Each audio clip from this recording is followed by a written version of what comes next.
Assalamualaikum warahmatullahi wabarakatuh. Halo sahabat guru Eksis, ketemu kembali bersama Pak Adi. Pada video kali ini kita akan membahas materi statistika dengan sub pokok bahasan membaca data pada tabel distribusi frekuensi dan menentukan ukuran pemusatan data. Semoga video ini bisa membantu kalian selama proses belajar di rumah. Selamat menyaksikan.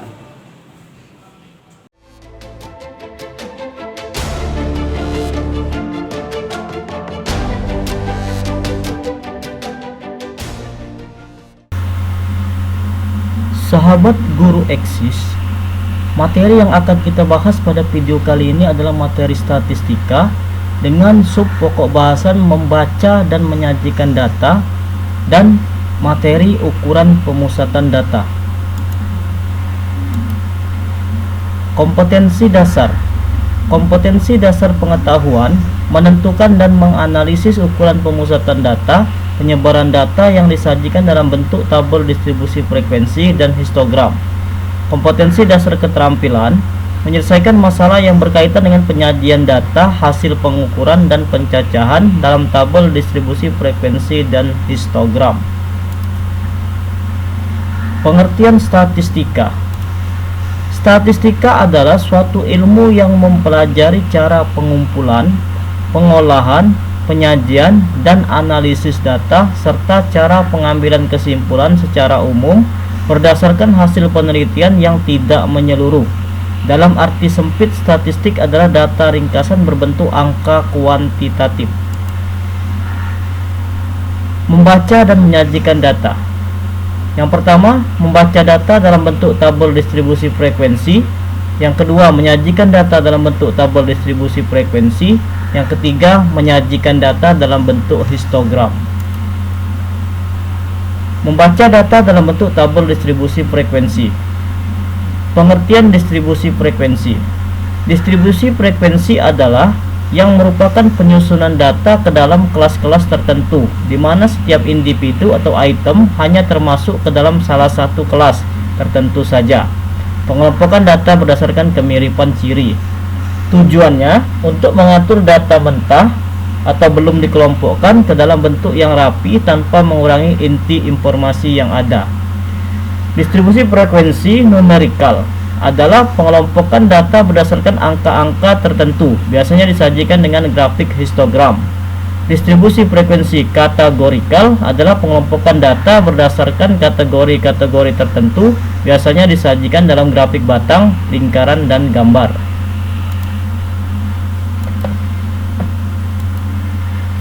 Perhatikan tabel distribusi frekuensi berikut. Jumlah penduduk menurut kelompok umur dan jenis kelamin di Kabupaten Klaten tahun 2015. Dari tabel distribusi frekuensi di atas, diperoleh informasi lain sebagai berikut. A. Jumlah penduduk Kabupaten Klaten pada tahun 2015 ada 1.158.795 jiwa. Terdiri atas 568.780 jiwa penduduk laki-laki dan 590.015 jiwa penduduk perempuan. B. Jumlah penduduk balita usia kurang dari 5 tahun ada 83.839 jiwa. C. Jumlah penduduk laki-laki usia 20-24 tahun ada 40.653 jiwa. D. Jumlah penduduk wanita usia 35-39 tahun ada 43.180 jiwa. E. Jumlah penduduk lansia usia lebih besar sama dengan 65 tahun ada 122.364 jiwa. Berdasarkan tabel data jumlah penduduk Kabupaten Klaten berdasarkan umur dan jenis kelamin pada tahun 2015 di atas, jawablah pertanyaan-pertanyaan di bawah ini. 1. Berapa jumlah penduduk laki-laki usia 15-19 tahun? 2. Berapa jumlah penduduk wanita usia 30-34 tahun dan usia 40-44 tahun? Yang ketiga, berapa selisih jumlah penduduk lansia dan balita? Yang keempat, berapa selisih jumlah penduduk laki-laki dan perempuan usia 25-29 tahun? Semua pertanyaan ini bisa kita jawab dengan membaca tabel distribusi frekuensi jumlah penduduk menurut kelompok umur dan jenis kelamin di Kabupaten Klaten tahun 2015. Ini tabelnya yang diberikan. Jadi pertanyaan-pertanyaan tadi bisa kita jawab dengan cara membaca tabel distribusi frekuensi berikut. 2. Menyajikan data dalam bentuk tabel distribusi frekuensi. Unsur-unsur dari tabel distribusi frekuensi, yang pertama itu kelas atau interval, yaitu kelompok nilai data yang ditulis dalam bentuk interval. B. Batas bawah kelas, disingkat BB, yaitu nilai data yang terletak di sebelah kiri untuk setiap kelas interval. C. Batas atas kelas, kita singkat BA, yaitu nilai data yang terletak di sebelah kanan untuk setiap kelas interval. D. Tepi bawah kelas, ini disingkat TB, yaitu batas bawah kelas dikurangi ketelitian data. Ketelitian data yang digunakan di sini adalah 0,5. E. Tepi atas kelas, disingkat TA, yaitu batas atas kelas ditambah ketelitian data. Ketelitian data yang digunakan di sini adalah 0,5. F. Titik tengah, ini disingkat XI, yaitu setengah dikali BB tambah BA atau setengah dikali TB tambah TA. Untuk BB dengan BA atau TB dengan TA ini ada keterangan di atas ini tadi. Banyak kelas disingkat dengan K merupakan bilangan bulat. Banyak kelas dihitung dengan menggunakan rumus K sama dengan 1 tambah 3,3 log N, dengan N banyaknya data. H. Panjang kelas disingkat P, yaitu hasil pengurangan antara tepi atas dengan tepi bawah kelas. Jenis-jenis tabel distribusi frekuensi. A. Tabel distribusi frekuensi biasa. Tabel distribusi frekuensi biasa berisikan frekuensi setiap kelas interval. Tabel nilai ulangan matematika kelas 12A di atas merupakan contoh tabel distribusi frekuensi biasa. Data pada kolom pertama merupakan kelas intervalnya, sedangkan data pada kolom kedua merupakan frekuensi. Langkah-langkah membuat tabel distribusi frekuensi biasa sebagai berikut. Yang pertama, menentukan jangkauan atau ring. Yang kedua, menentukan banyak kelas. Langkah ketiga, menentukan panjang kelas P. Langkah keempat, menentukan interval kelas. Langkah kelima, membuat tabel distribusi dan memasukkan frekuensi tiap kelas interval dengan bantuan turus. Ini adalah tabel nilai ulangan matematika kelas 12A. Kolom pertama nilai, kolom kedua ini frekuensi. B. Tabel distribusi frekuensi relatif. Frekuensi relatif merupakan hasil bagi antara frekuensi setiap kelas interval dan jumlah data. Frekuensi relatif dapat ditulis dalam bentuk desimal atau persen. Frekuensi relatif dirumuskan. F relatif sama dengan FI dibagi sigma dari batas bawah 1 batas atas K FI dikali 100%. Keterangan K sama dengan banyak kelas interval, FI sama dengan frekuensi kelas interval ke I, sigma I sama dengan 1 batas atas K, FI sama dengan jumlah data. Contoh tabel distribusi frekuensi relatif data nilai ulangan matematika siswa kelas 12A seperti tabel di samping. Ini adalah contoh tabel distribusi frekuensi relatif. Ini kolom pertama nilai, kolom kedua frekuensinya. C. Tabel distribusi frekuensi kumulatif. Frekuensi kumulatif merupakan frekuensi yang menunjukkan jumlah frekuensi pada kelas interval tertentu, mulai dari kelas interval sebelumnya sampai kelas interval tersebut. Ada dua macam tabel distribusi frekuensi kumulatif, yaitu tabel distribusi kumulatif kurang dari dan tabel distribusi kumulatif lebih dari. Yang pertama, tabel distribusi kumulatif kurang dari. Frekuensi kumulatif kurang dari FK kurang dari didefinisikan sebagai jumlahan semua frekuensi yang kurang dari atau sama dengan nilai tepi atas pada setiap kelas interval. Dinotasikan dengan FK kurang dari sama dengan. Frekuensi kumulatif kurang dari sering dipakai dalam pengolahan data yang biasa disebut dengan frekuensi kumulatif saja. 2. Tabel distribusi frekuensi kumulatif lebih dari. Frekuensi kumulatif lebih dari, FK lebih dari, didefinisikan sebagai jumlahan semua frekuensi yang lebih dari atau sama dengan nilai tepi bawah pada setiap kelas interval. Dinotasikan dengan FK lebih dari sama dengan.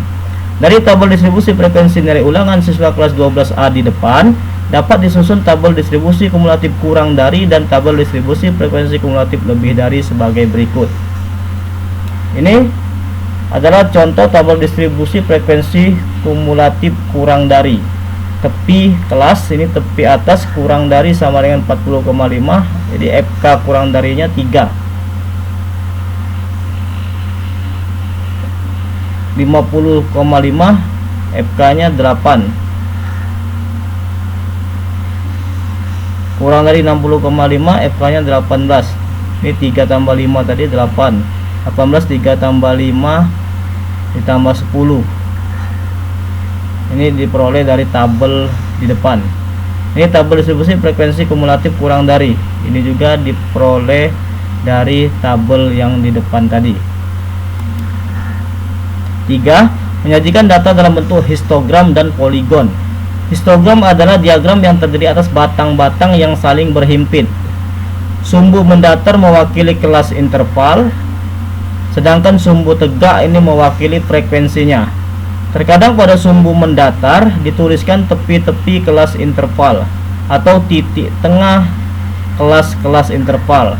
Poligon adalah gambar garis yang menghubungkan titik-titik tengah setiap kelas interval pada sisi atas dari histogram yang berdekatan. Dari suatu histogram dapat digambarkan poligon frekuensi. Caranya dengan menarik garis melalui titik tengah sisi atas setiap batang pada histogram. Poligon frekuensi terkadang digambarkan bersama-sama dengan histogram. Pada sumbu mendatar poligon frekuensi yang tidak digambarkan bersama-sama dengan histogram biasanya dituliskan titik-titik tengah interval. Ini gambar berikut adalah gambar histogram dan poligon frekuensi nilai ulangan matematika kelas 12A. Materi berikutnya ukuran pemusatan data. Yang pertama min atau rata-rata, yang kedua modus, yang ketiga median. Ayo kita bahas satu persatu. Yang pertama min atau rata-rata. Untuk data tunggal, rata-rata hitung X bar, ini simbol ini dibaca X bar, adalah perbandingan antara jumlah nilai data dengan banyak data. Jika suatu data dari atas X1, X2, X3 sampai Xn, rata-rata data tersebut dirumuskan sebagai berikut. X bar sama dengan X1 tambah X2 tambah X3 tambah titik-titik tambah Xn dibagi N, atau X bar sama dengan sigma dari batas bawah 1 batas atas N Xi dibagi N. Jika Xi muncul dengan frekuensi tertentu, rata-ratanya X bar sama dengan sigma dari batas bawah 1 batas atas N Fi kali Xi dibagi sigma dari batas bawah 1 batas atas N Fi. Keterangan X bar sama dengan rata-rata, Xi sama dengan nilai data ke I, N banyak data, Fi frekuensi nilai data ke I. Untuk data berkelompok, rata-rata hitung suatu data dapat ditentukan dengan 3 cara. Cara pertama, rata-rata hitung data berkelompok dirumuskan sebagai berikut. X bar sama dengan sigma batas bawah 1 batas atas K Fi kali Xi dibagi sigma dari batas bawah 1 batas atas K Fi.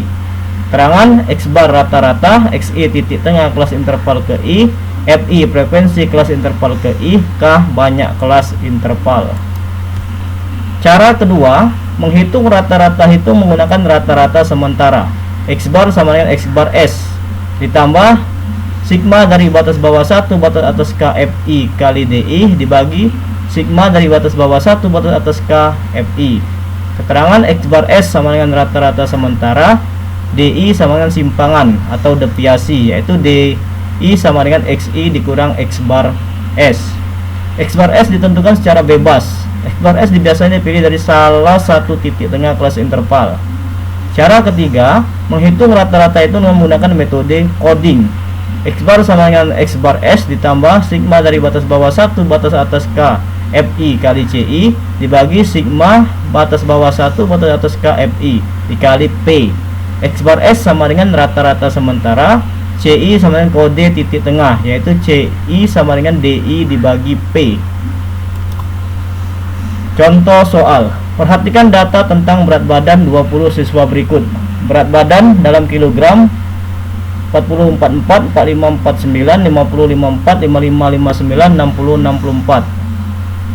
Ini pada kelompok berat badan pertama frekuensi 3 orang, yang kedua 5 orang, yang ketiga 7 orang, yang keempat 2 orang, kelompok kelima 3 orang. Tentukan min data tersebut. Min ini adalah rata-rata dari data.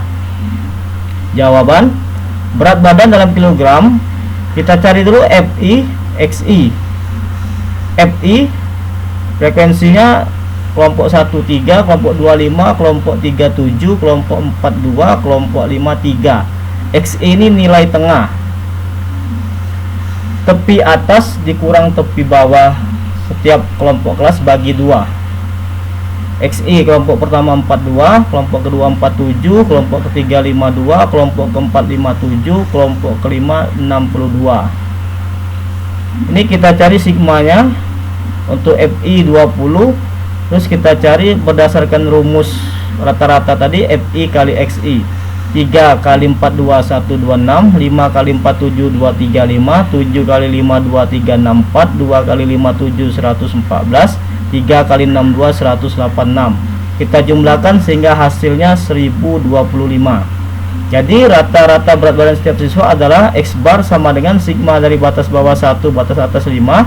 Ini karena banyak kelas ada 5, FI XI dibagi sigma dari batas bawah 1 batas atas 5 FI. Jadi sigma FI XI 1025, sigma dari FI ini 20. 1025 bagi 20 sama dengan 51,25. Jadi rata-rata berat badan siswa 51,25 kg. Yang kedua, modus.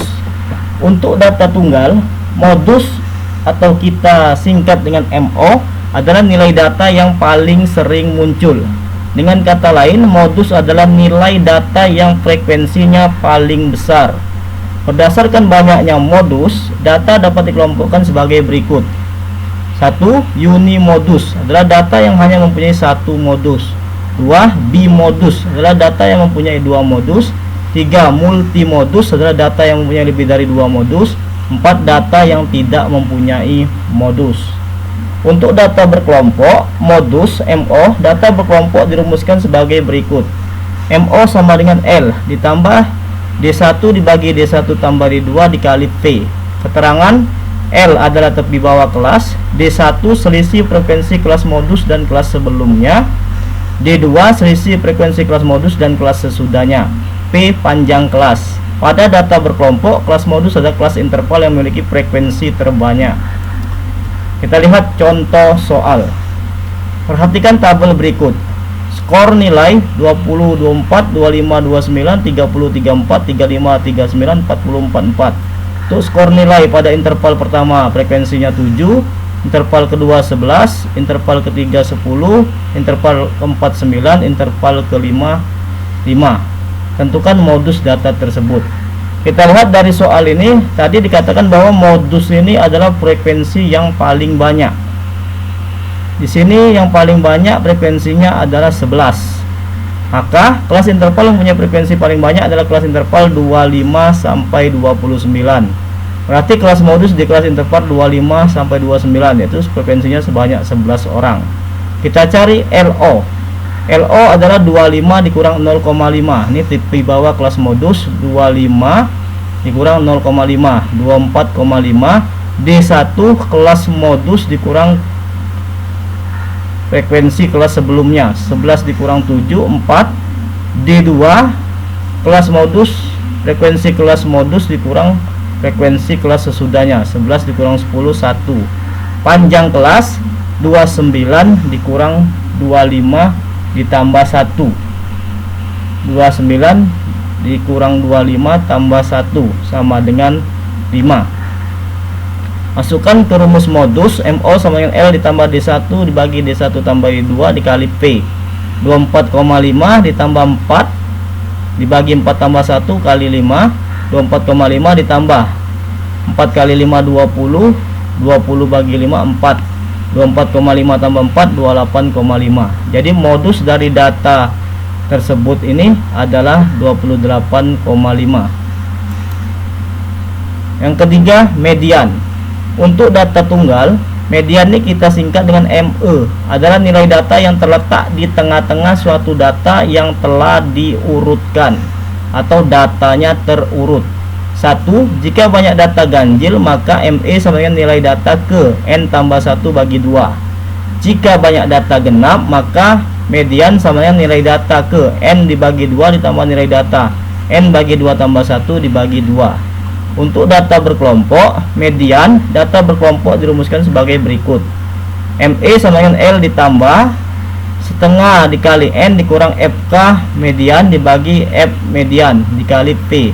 Keterangan L tepi bawah kelas median, N banyak data, FKME ini frekuensi kumulatif sebelum kelas median, FME frekuensi kelas median, P panjang kelas. Pada data berkelompok, kelas median adalah kelas interval yang memuat nilai data ke N dibagi 2.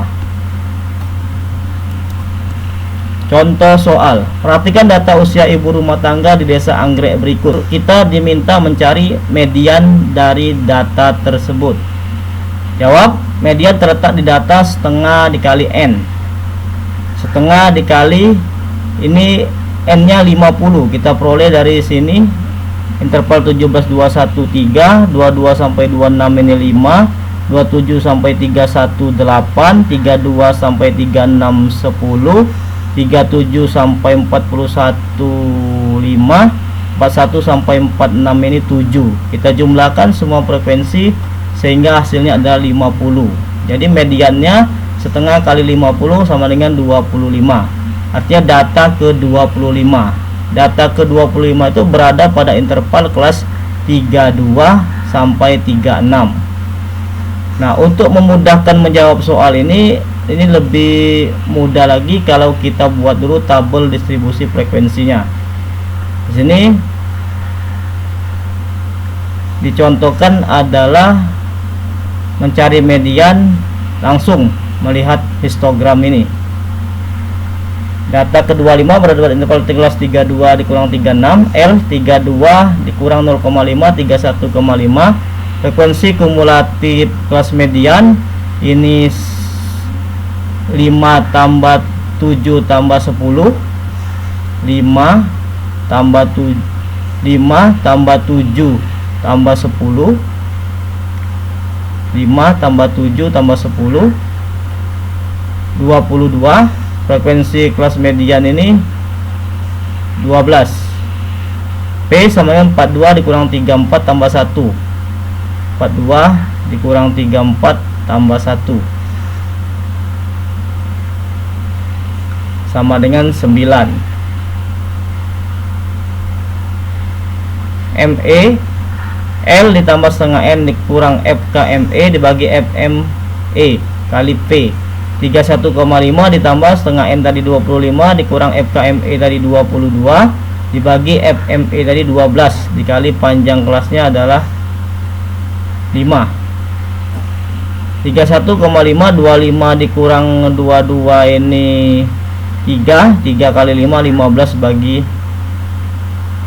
12. 31,5 15 bagi 12 1,25. 31,5 tambah 1,25 adalah 32,75. Jadi median data di atas ini adalah 32,75 tahun.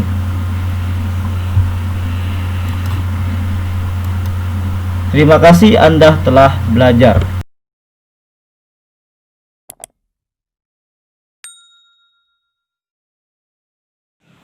Sahabat guru eksis, demikianlah materi kita pada video kali ini.